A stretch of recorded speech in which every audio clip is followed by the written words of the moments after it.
So standing behind me is our latest exhibit, which is the driving trailer vehicle from what we call 317-345. So that's a class 317 electric multiple unit, introduced in 1983, built in 1982 in York by British Railways. So this vehicle has really been brought in to tell the story of electric railways. So at the moment our collection goes up to the 1960s and 70s diesel trains, and then this electric multiple unit really bridges that gap.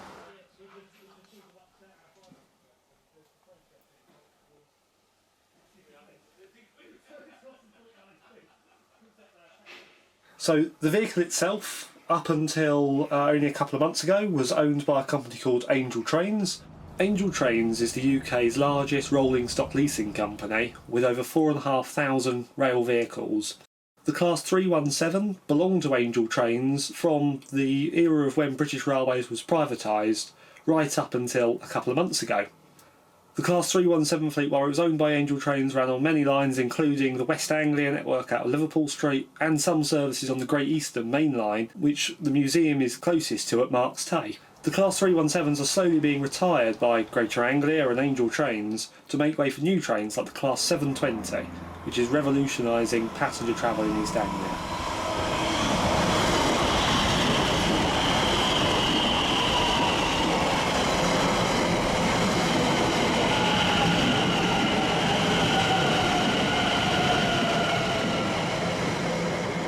So the vehicle, following on from being built in 1982, was only retired in May 2021, so nearly a 40-year career. Through collaboration and contact and dialogue with Angel Trains, there was an expression of interest to preserve a vehicle. The museum fitted into that collection perfectly, and we've been able to bring the vehicle here. We're going to be looking forward to a number of exciting events with Angel Trains in the future, and a start of what we really like to think is a partnership and a collaboration with the company.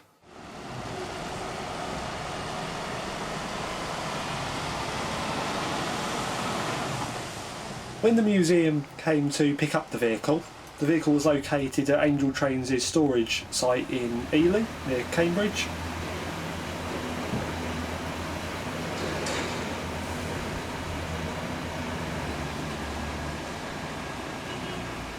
So the vehicle was located with another 3 vehicles from this set. So they're almost sort of permanently coupled 4-car vehicles that make up what we call a unit. Although those other 3 vehicles have gone on to different locations, 2 of them went for disposal and 1 of them has gone to another location for some filming work.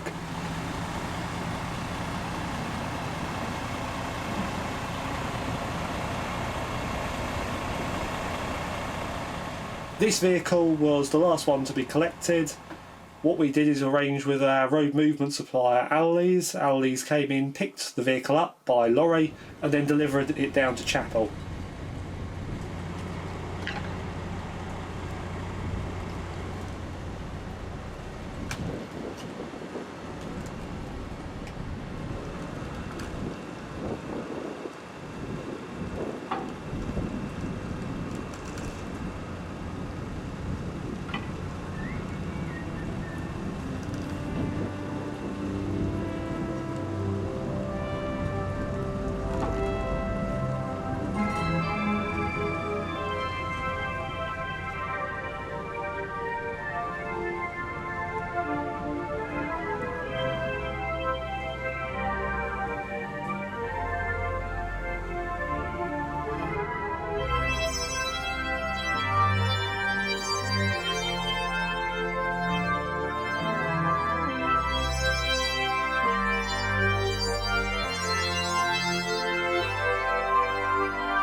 Once the vehicle was collected by Allies, they delivered it over to us at Chappel.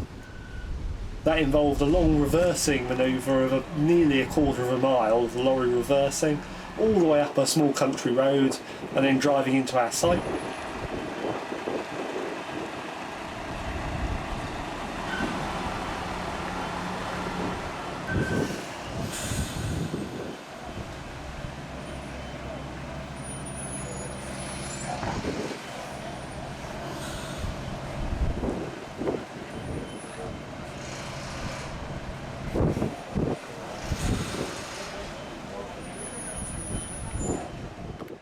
When it gets here, Allies build a ramp, lower the vehicle down by winch, and then we pick it up with one of our diesel shunters.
The idea is that the vehicle fills a gap in the museum's collection. So we currently have the story of East Anglia's railways all the way from 1880 with our Great Eastern coaches right through to 1960s, 70s and moving to our DMU, our diesel multiple unit train that you may ride on some of our museum opening days. But the story doesn't stop there. Electric trains were what many of us went to work on and continue to go to work on, and they are going to be the future in terms of decarbonisation and green initiatives. So the idea of having one of the early electric trains, or relatively early electric trains, in our collection is vital so the museum can continue to tell its story of East Anglia's railways for future generations. So now the vehicle's arrived at Chappel. Initially we're going to store the vehicle, but we're then looking at early in the new year to be able to take the vehicle into our workshops, and our volunteer team will then paint the vehicle into a heritage livery, which you'll just have to keep your eyes out for. And then a static future really sort of lies for the vehicle. So we're going to fill the vehicle's interior with various displays on the history of electrification, electric trains in East Anglia and also the science behind electric trains. So we look forward to welcoming you into the vehicle in the new year.